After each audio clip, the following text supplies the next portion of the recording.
오늘 말씀의 제목은 부르심에는 목적이 있다라는 제목 가지고 하나님의 말씀 선포하도록 하겠습니다.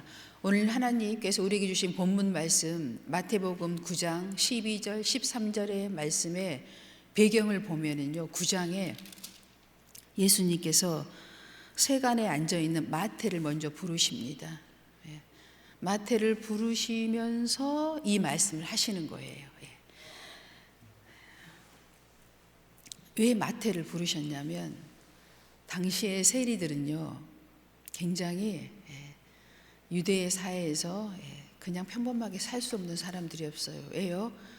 유대인 입장에서 사는 것이 아니라 로마의 입장에서 선자로 살아가고 있기 때문에 유대인들에게 엄청난 돌 팔매질을 당하면서 살아가고 있으니까 그 마음의 짐이라고 하는 게 말로 할 수 없었어요.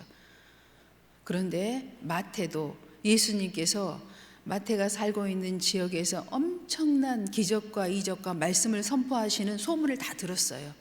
그래서 예수님에 대한 갈망하는 마음이 엄청 마음에 쌓여 있었어요. 그런 상태에 있었고, 마태는 정말 우리 성경에서 말씀한 대로 수고하고 무거운 엄청난 세상의 짐을 다 지고 있는 상태였어요. 그런 마태를 예수님께서 지나가시다가 마태를 보고 부르셨어요. 그때 마태는 자기가 일하던 세간에서 예수님이 부르시는 소리를 듣고 그냥 자기의 삶을 그대로 다 내려두고 예수님을 바로 따라옵니다. 예수께서 그곳을 떠나 지나가시다가 마태라 하는 사람이 세간에 앉아 있는 것을 보시고 이르시되 나를 따르라 하시니 일어나 따르니라. 이게 마태복음 9장 9절의 말씀입니다. 이 말씀을 예수님께서 하시니까 마태가 그냥 아무 정말 근심 없이 예수님이 바로 따릅니다. 그리고 예수께서 마태의 집에서 앉아 음식을 잡수실 때 많은 세리와 죄인들이 와서 예수와 그의 제자들이 함께 앉았더라. 마태는 세리장이었던 것 같아요. 마태도 그 밑에서 일하는 여러 사람들이 있었는데 함께 다 예수님께 왔다고 지금 기록되어 있어요. 마태만 온 게 아닙니다. 이 상황을 보고 바리새인들이 종교의 지도자들, 유대의 유력한 앞서는 리더자들이 이 상황을 지금 다 보고 있습니다. 보고 예수님께 이들이 질문을 해요. 어떤 질문을 했어요? 율법으로 질문하시자 예수님께서는 은혜와 진리로 답해 주십니다.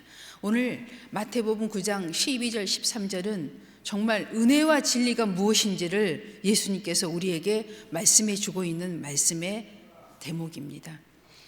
예수님께서도 이 땅에 오신 이유가 뭐예요? 하나님께서 예수님을 부르시고 이 땅에 목적을 갖고 보내셨어요. 세상을 구원하시려고.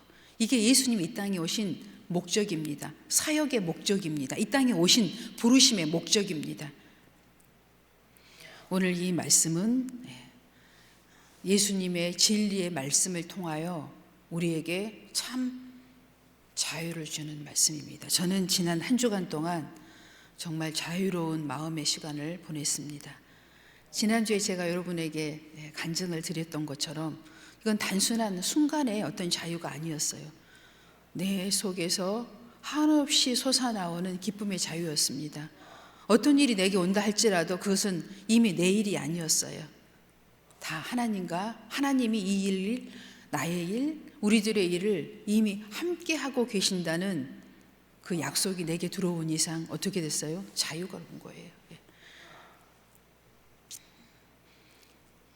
우리는 늘 사람을 대할 때 율법으로 대합니다.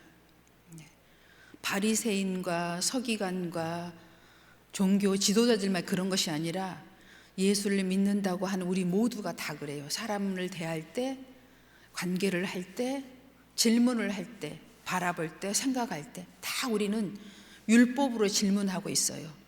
우리의 눈빛이 그렇고 몸짓이 그렇고 우리의 마음이 그렇습니다. 다 율법으로 우리는 질문하고 있어요. 그런데 어떻게 돼요? 예수님께서는 은혜와 진리로 답해 주시면서 우리에게 자유를 주십니다. 그래서 우리가 오늘 배워야 할 게 뭐예요?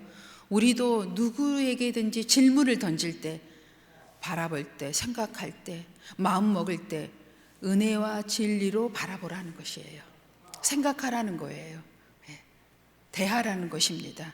그렇게 될 때 어떻게 된다고요? 예수님의 은혜와 진리가 우리를 주장하게 한다는 거예요. 예. 축복하는 자가 축복을 받잖아요. 그렇죠? 예. 심는 대로 거둔다고 진리는 말씀하고 있어요. 너희가 생각하는 대로 되어진다고 진리는 말씀하고 있어요. 우리는 그 말씀을 늘 마음에 새겨 놓아야 합니다. 예. 이렇게 되면 이제 정말 진리가 우리를 자유롭게 합니다. 예. 교회에 오는 것이 정말 자유지요. 예. 물론 몸은 힘들 수 있어요. 얼마든지 지치고 피곤할 수 있어요. 발이 무거울 수 있습니다. 그러나 마음만은 어때요? 가벼워야 돼요. 가볍지 않으면 지금 잘못된 거예요. 지금 내가 뭔가를 잘못 생각하고 있는 거예요. 그걸 바꿔야 합니다.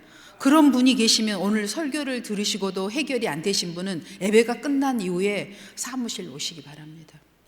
나는 그래도요 계속 무거워요. 이러시면 반드시 오늘 예배가 끝나면 저한테 오셔야 맞아요. 오십시오. 누구든지. 하나님의 예수님께서 우리에게 은혜와 진리의 말씀을 주셨는데 이 말씀이 저는 계속 무거워요. 그리고 저는 자유가 없어요. 힘들어요. 마음이 계속. 이건 지금 잘못된 거예요. 진리가 지금 잘못 선포된 거예요. 반드시 예배가 끝난 다음에 사무실로 오셔서 저를 만나고 가십시오. 여러분이 자유가 될 때까지 제가 충분히 내게 주신 은혜와 말씀으로 여러분을 설명해 보도록 하겠습니다. 율법으로 질문한 자들에게 우리는 또 어떻게 해야 돼요? 은혜와 진리로 답해 줘야 합니다. 12절, 12절 예수께서 들으시고 이르시되 건강한 자에게는 의사가 쓸데없고 병든 자에게라야 쓸데있느니라. 아멘. 우리는 내가 지금 건강하다고 생각하십니까? 오늘은 이 순간은 건강할 수 있지만 또 우리는 어때요? 병들 수 있어요. 물론 그걸 알아야 돼요. 그럼 우리가 육신의 병만 들어서 이게 질병이 병자예요? 아니잖아요. 가장 큰 병은 어떤 병이에요? 마음의 병이에요. 마음이 병들어 있으면 어때요? 계속 질병이 계속 찾아옵니다. 이만한 일이 있어도 질병이 찾아오고 누가 이만한 말만 해도 병이 찾아오고 계속 질병이 찾아와요. 그래서 예수님께서도 어떻게 말씀하셨어요? 모든 사람이 죄를 지었고 병든 자라고 말씀하셨어요.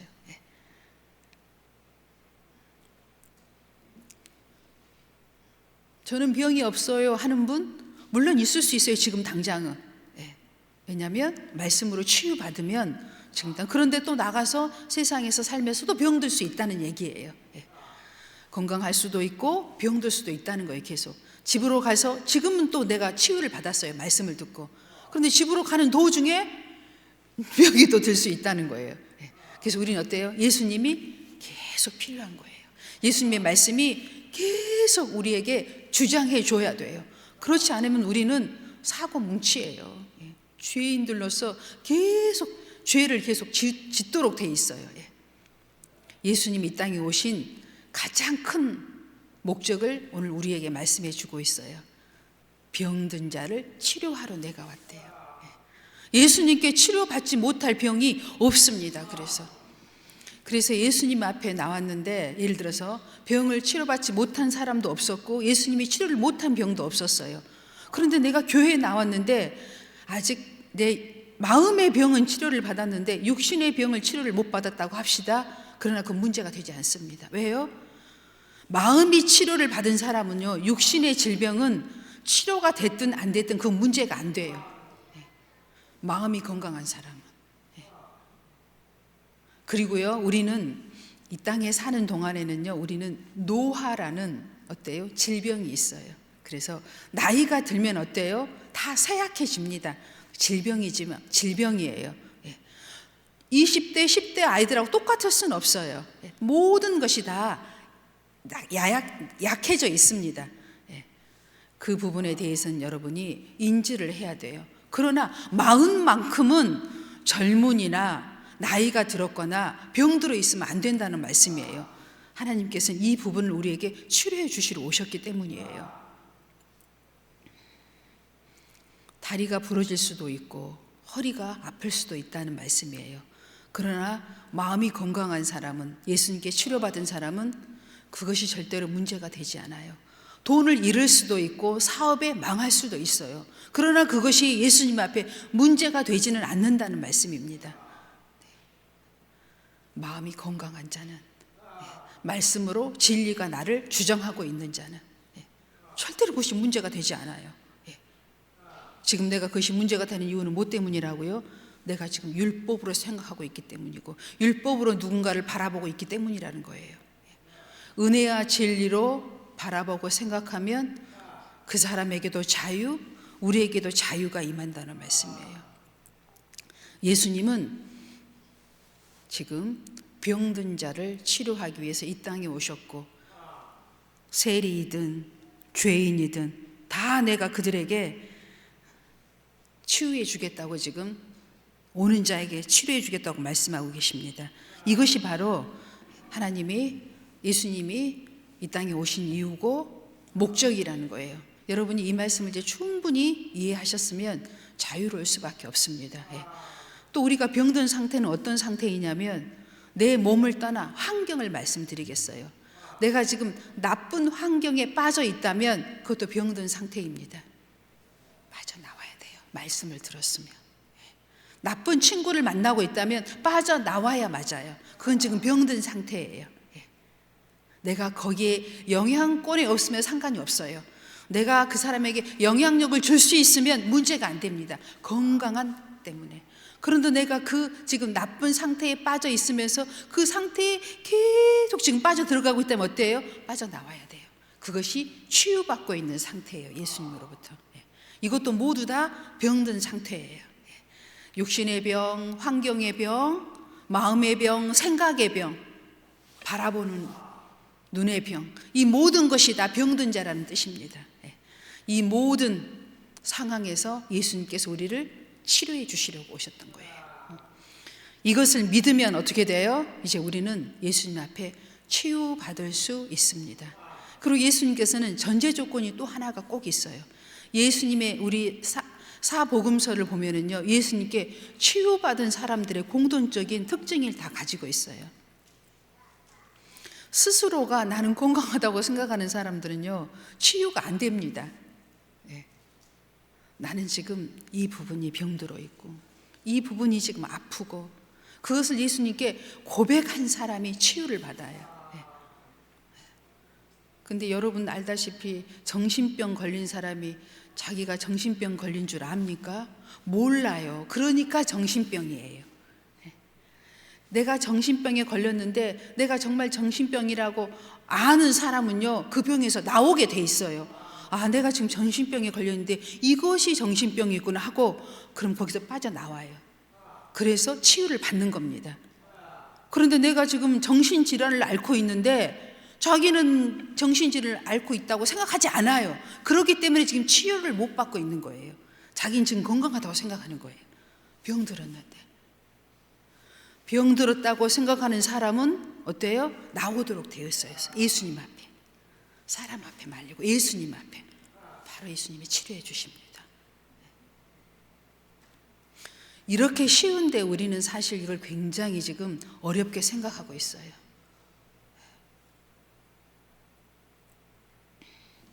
그래서 믿음이라는 것은 뭐냐면요, 믿는다는 것은 무엇이냐면, 믿음 생활이라고 하는 것은 무엇이냐면 관계입니다. 여러분, 누구하고의 관계예요?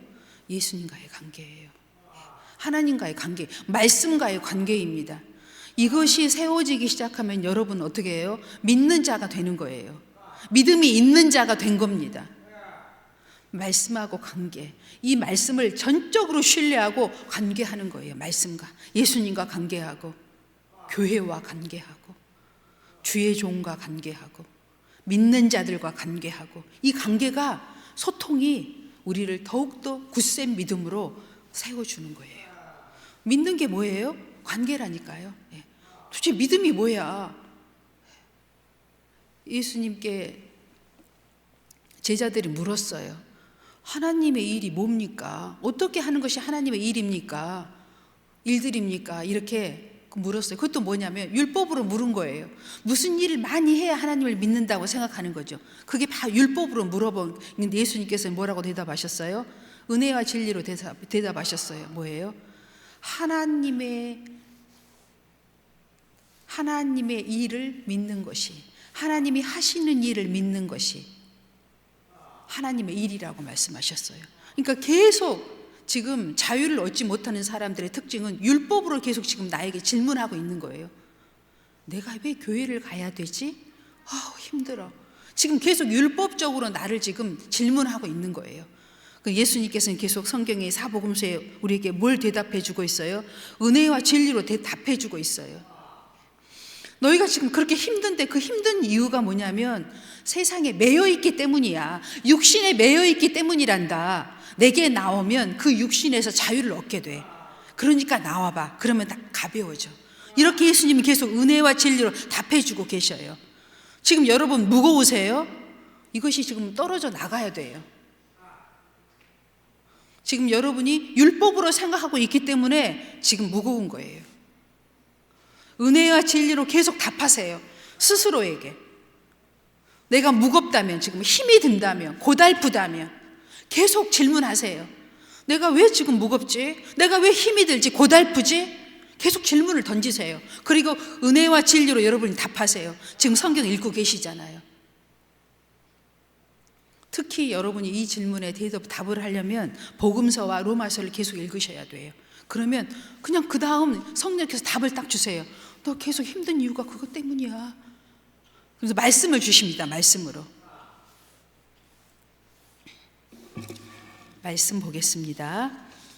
로마서 5장 8절입니다. 우리가 아직 죄인 되었을 때 그리스도께서 우리를 위하여 죽으심으로 하나님께서 우리에 대한 자기의 사랑을 확증하셨느니라. 아멘. 우리는 늘 율법으로 어떻게 얘기해요? 내가 온전해지면 하나님께 나갈게. 내가 이제 부자가 되면 하나님께 나가서 헌신할게. 내가 건강해지면 하나님께 나가서 섬길게. 이렇게 우리는 계속 예수님께서는 은혜와 진리로 우리에게 말씀해 주고 계신, 우리는 계속 율법으로 지금 내가 답하고 있는 거예요. 예수님 어땠어요? 너희들이 죄인 된 그 모습 그대로 나와. 무거운 짐 그대로 가지고 나와 내게. 내가 이미 너희가 죄인 되었을 때 먼저 내가 그 값을 다 치렀어 라고 지금 은혜와 진리로 답해주고 계시는 거예요. 오늘 이 말씀이 여러분에게 계속 다가오는 힘듦, 고달픔, 이것들이 지금 은혜로 느껴지고 계신 분은 가볍게 오른손을 한번 들어보세요.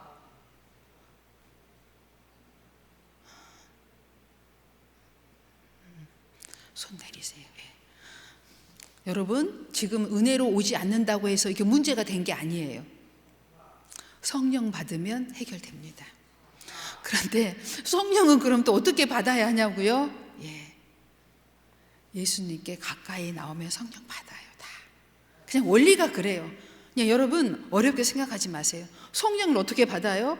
예수님이 성령이에요. 예수님께 나오면 성령 받는 거예요. 너무 어렵게 생각하지 마세요. 그리고 예수님께 나와서 물어보세요. 나는 왜 예수님께서 주신 이 은혜와 진리의 말씀이 내게 지금 잘 와닿지가 않지요? 왜 자유롭지가 않지요? 그리고 물어보세요. 꼭 깊이 예수님께서 답해 주실 때까지 기다리세요. 답을 들을 때까지. 그리고 계속 삶 가운데 계속 질문을 하세요. 그냥 여러분의 삶 가운데서 살아가면서 일하면서 생활하면서 계속 질문을 하세요. 그런데 그 질문을 계속하는 도중에 어떻게 돼? 예수님께서 삶 가운데 딱 답을 주십니다. 그때 여러분은 어때요? 바로 쉬우셨구나. 지금 여러분이 그 단계 아직 못 가고 있는 거예요. 그 질문은 아직. 계속 여러분이 생활 속에서도 계속 질문을 던지세요. 그러면 삶 가운데서 반드시 여기에 대한 하나님이 자유를, 진리를, 은혜를, 답을 딱 주십니다. 어느 순간에. 바로 이거였구나. 바로 이거였어. 내가 그래서 무거웠구나. 이런 생각이 듭니다. 물질의 자유가 없는 것도 마찬가지예요, 여러분. 그것도 질문을 하세요, 그냥 예수님께. 나는 아무리 목사님의 설교를 들어도 성경을 읽어도 나는 물질의 자유가 아직 없어요. 그래서 저는 그것 때문에 힘이 들어요. 그것도 예수님께 그냥 물어보세요, 여러분. 예수님이 여러분과 함께 하세요. 여러분이 예수님이 함께 하지 않으면 여기 올 수 없어요. 여기 왔다는 건 예수님이 함께 했다는 증거예요. 물으세요. 그러면 물질의 자유를 여러분 가질 수 있습니다. 이미 여러분은 여러분이 아니에요. 여러분 안에 예수님의 영, 성령, 진리의 말씀, 완전한 그분이 함께 동행하고 있어요. 그걸 여러분이 깨달아야 됩니다. 우리 육신은 늘 어떻게 생각해요? 힘들다, 안 된다, 고달프다. 이건 계속 한쪽에서, 육신은 계속 우리를 한쪽에서 치대어야 됩니다. 항상. 그럴 때 어때요? 예수님께서는 또 다른 한쪽에서 은혜와 진리로 우리를 자유를 계속 줘요. 이걸 떨쳐내버리는 거예요.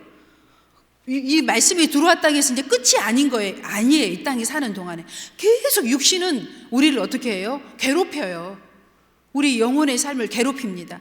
힘들잖아. 누워. 힘들잖아. 고달프잖아. 내가 손해잖아. 계속 그렇게 속삭이는 거예요, 육신은. 우리가 천국 갈 때까지 계속. 이게 없어지는 게 아니에요. 그런데 이 진리로 자유를 체험한 자는 이걸 물리칠 수 있다는 힘이 있다는 거예요. 여러분이 하는 게 아니에요. 하나님이 힘을 준다니까요. 그 힘으로 하는 거예요. 내가 하는 게 아니에요. 그걸 여러분이 체험하는 거예요. 이것이 복음의 기쁜 소식인 겁니다. 죽음 앞에서도 자유할 수 있어요. 왜? 예수님이 십자가에서 죽으셨다 부활하셨잖아요. 그게 증거예요. 말씀이 증거하고 있잖아요. 오늘 여러분, 모든 여러분의 삶 가운데 율법으로 다가오는 모든 것들을 은혜와 진리로 답해하시기 바랍니다. 그 다음 말씀 보겠습니다. 디모데전서 1장 15절입니다. 믿보다 모든 사람이 받을 만한 이 말이요, 그리스도 예수께서 죄인을 구원하시려고 세상에 임하셨다 하였도다. 죄인 중에 내가 계수니라. 아멘. 바울이 그처럼 예수님처럼 살려고 몸부림을 치지만 계속 그 안에서 바울이 자기가 죄인이라고 고백하는 이유가 뭐예요? 육신이 계속 자기를 괴롭히고 있다고 지금 표현하는 거예요. 육의 생각이. 그럴 수 있다니까요. 나 한 번 자유 얻었으면 나 계속 자유해야 되는데 왜 내가 다시 고달퍼졌지? 고달퍼질 수 있다니까요. 그럴 때마다 떨쳐내 버릴 수 있는 게 은혜와 진리의 말씀이라는 거예요. 우리는 그래서 항상 예수님이 필요한 거예요. 잠들 때에도 필요하고, 일어날 때에도 필요하고, 교회 올 때도 필요하고, 일할 때에도 필요한 거예요. 예수님이. 예수님과의 관계가 돈독해지면 계속 자유가 유지되는 거예요. 예수님과 멀어질 때 불편한 거예요. 고달파지는 거예요. 예수님과 가까이 오는 게 고달픈 게 아니에요. 그것은 육신의 생각이에요. 그 다음 말씀 보겠습니다. 이사야 1장 18절, 여호와께서 말씀하시되 오라, 우리가 서로 변론하자. 너희의 죄가 주홍 같을지라도 눈과 같이 희어질 것이요 진홍같이 붉을지라도 양털같이 희게 되리라. 아멘. 이사야 선지자의 말씀은 구약에 있지만요, 메시아에 대해서 지금 말씀하고 있어요. 그래서 이사야는 구약에요, 복음서예요. 구약의 복음서입니다. 메시아에 대해서 엄청나게 말씀하고 있잖아요. 너희가 지금 무거웠고 힘드니? 내게 나와 나랑 이야기하자. 그 말씀이에요. 내게 나오면 너희 양털처럼 이렇게 가벼워져, 마음이. 계속. 그 다음 말씀 보겠습니다. 시편 51편 17절. 하나님께서 구하시는 제사는 상한 심령이라. 하나님이여, 상하고 통회하는 마음을 주께서 멸시하지 아니하시리이다. 아멘. 아멘. 이 말씀이 어떤 말씀이에요? 회개하는 심령은 은혜를 계속 공급해 주시겠다는 말씀입니다. 육신의 생각을 내가 잠시 할 수는 있으나, 내가 육신의 생각을 함으로 하나님의 은혜와 진리를 저버릴 뻔 할 수는 있었으나, 그것을 돌이키면, 회개는 생각을 돌이키는 겁니다. 그냥 눈물을 흘리고 내가 기도한 것이 회개가 아니에요. 눈물을 흘리고 기도를 했으면 생각을 돌이키는 거, 이게 회개예요. 회개가 된 사람은 어때요? 육신의 생각에서 지금 돌아온 거예요. 성령의 마음으로. 성경의 마음으로 돌아온 자는 어떻게 해요? 은혜가 임한다니까요. 힘이 공급되어진 상태예요. 다 할 수 있어요. 그때는 내게 맡겨진 것은. 그 다음 말씀 사무엘상 16장 7절입니다. 여호와께서 사무엘에게 이르시되 그의 용모와 키를 보지 말라. 내가 이미 그를 버렸노라. 내가 보는 것은 사람과 같지 아니하니 사람은 외모를 보거니와 나 여호와는 중심을 보시느니라 하시더라. 아멘. 하나님 우리 중심 마음을 본다는 거예요.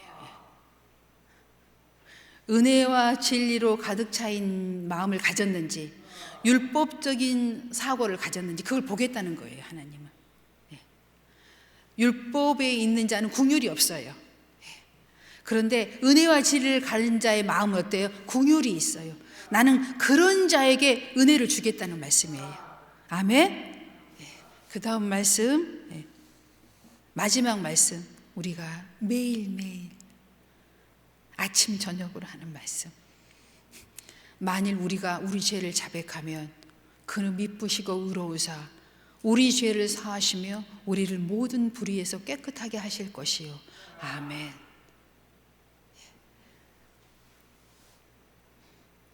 이 말씀도 여기에 다 해당되는 말씀이에요. 우리의 육신은 계속 뭐라고 나에게 질문하고 있다고요? 율법으로 질문하고 있다고요. 그러나 예수님께서는 율법의 질문을 은혜와 진리로 답해 주셨다고요. 내게 여러분이 그렇게 답을 해 주세요. 내 자신에게. 계속 여러분에게 무거운 짐을 주고 있는 이 육신에게 이 가벼운 은혜의 진리의 말씀을 답해 주세요. 그럼 여러분은 어떻게 된다고요? 양털처럼 가벼워진다고요. 가벼운 마음으로 하나님 앞에 나올 수 있다고요. 물질의 자유를 얻을 수 있다고요. 그 매였던 것들로부터 자유를 줄 수 있다. 하나님이 힘을 공급해 준다니까요. 내 힘으로 하는 것이 아니에요. 은혜와 진리의 말씀으로 답하세요. 율법은 계속 나에게 짐을 주는 거예요. 그러나 죄를 깨닫게 하지요. 그리고 짐을 주지만 은혜와 진리는 그 죄의 문제를 해결해 주고 나를 하나님 예수님께로 나오게 해서 치유받게 해준다는 말씀입니다. 이제 이 정도 했으면 여러분이 깨달을 사람은 다 깨달았어요. 근데 깨달지 못하는 자는 뭐예요? 아직 성령이 없기 때문이에요. 성령이 없는 자는 예수님께 계속 질문을 해야 돼요. 가까이 나오셔서. 순서가 그렇습니다. 누구든지 그런 생각을 해요. 저도 그랬었어요. 교회에 나왔는데 우리 교회에 있는 수십 년 교회 다닌 분들이 찬송가를 부르고 복음송을 부르고 기도를 잘하고 말씀을 알아요. 너무 부럽더라고요. 나는 언제나 저렇게 될 수 있지? 빨리 해야지 하고 막 그날부터 성경을 읽기 시작하고 찬송가를 1장부터 마지막까지 계속 날마다 부르고 막 그렇게 막 했어요. 막 몇 달 동안을. 보니까 돼요, 거기까지는. 그러니까 이거는 쉽게 말하면 되긴 되는데 내 안에 진리가 다 들어온 건, 은혜와 진리가 들어온 건 아니었더라고. 지금 보니까 시간은 필요합니다. 어떻게 하나님의 그 유대한 나라, 보이지 않는 영원한 나라를 한순간에 내가 교회 앞에 나왔다고 해서, 하나님 앞에 나왔다고 해서 그거 가질 수가 있어요? 그 일부를 터치받고 있는 거예요. 시간이 필요합니다. 더 큰, 내가 하나님께 죄인 된 것만큼, 그 시간만큼 또 은혜를 깨달아가는 시간이 필요해요. 단숨에 얻을 수는 없어요. 여러분이 그것만큼은 기억하셔야 돼요. 어떻게 오늘 나왔는데 어떻게 다 깨달을 수가 있겠어요? 하나님이 어떤 분인데, 스스로 있는 자인데 말씀으로 나를 지으시고 이 보이지 않는 영원 세계까지 다 만드신 그분을 어떻게 여러분이 한순간에 나와가지고 그분을 이해할 수 있겠어요? 이해 못해요. 계속 그분하고 친밀한 관계를 유지한 여러분 되셔서 계속 그 수고하고 무거운 짐을 은혜와 진리 여러분이 답할 수 있는 여러분 되셔서 스스로가 자유를 찾아가는 여러분 되시기 바랍니다. 예수 안에서 찾을 수 있어요. 네, 기도하겠습니다.